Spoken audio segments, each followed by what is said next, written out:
Renungan Harian Senin 5 Oktober 2020, Pekan Biasa ke-27. Siapakah sesamamu manusia? Bacaan pertama diambil dari surat Paulus kepada jemaat Galatia, bab 1 ayat 6-12, dan bacaan Injil dari Injil Lukas, bab 10 ayat 25-37. Saudara-saudariku terkasih, ada orang mengatakan bahwa dalam sejarah dunia sudah ada usaha dari berbagai pihak yang bertujuan untuk menyelamatkan manusia atau membuat manusia semakin bahagia hidupnya. Tetapi pengalaman menunjukkan bahwa manusia baik secara individu maupun secara kelompok tidak mampu atau tidak sanggup menegakkan cinta kasih secara benar. Saudara-saudariku terkasih, ketika seorang ahli Taurat yang ingin mencoba Yesus dengan pertanyaan, "Apa yang harus kuperbuat untuk memperoleh hidup yang kekal?" Jawaban Yesus adalah, "Apa yang tertulis dalam hukum Taurat dan apa yang kau baca di sana?"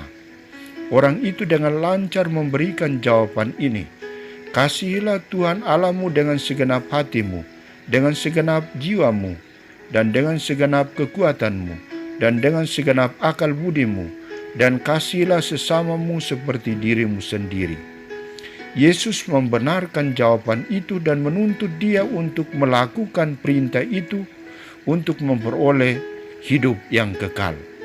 Jawaban dan tuntutan Yesus ini belum memberikan kepuasan kepada ahli Taurat itu, maka ia mengajukan pertanyaan baru kepada Yesus.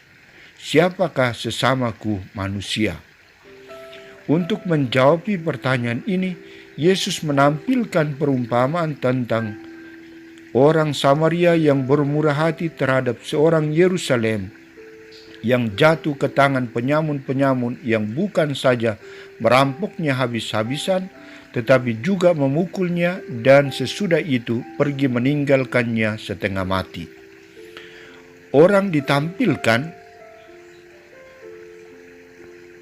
Orang Samaria ditampilkan sebagai orang yang memiliki gerakan belas kasihan untuk memberikan pertolongan dibandingkan dengan seorang imam dan Lewi yang tidak memiliki hati yang berbelas kasih.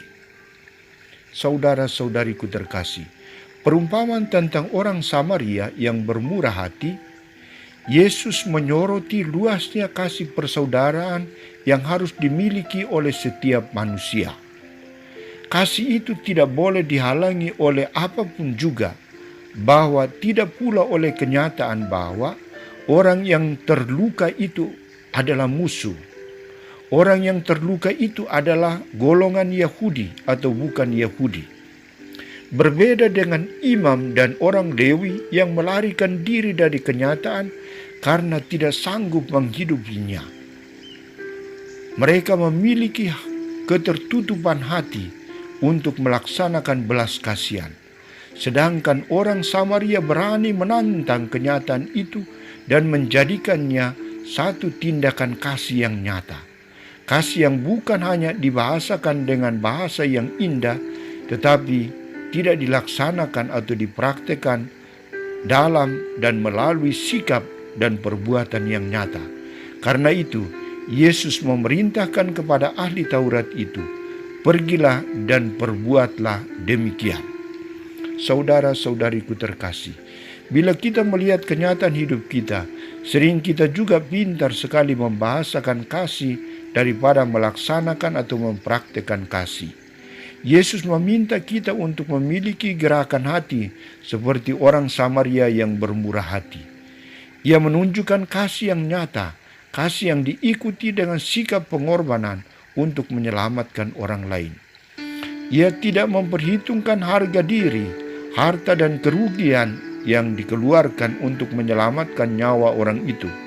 Yang dipikirkan adalah keselamatan dan kebahagiaan sesamanya. Mari kita belajar untuk bermurah hati. Yesus juga mengutus kita untuk pergi dan perbuatlah itu dalam tugas pelayanan kita sehari-hari. Semoga kita mampu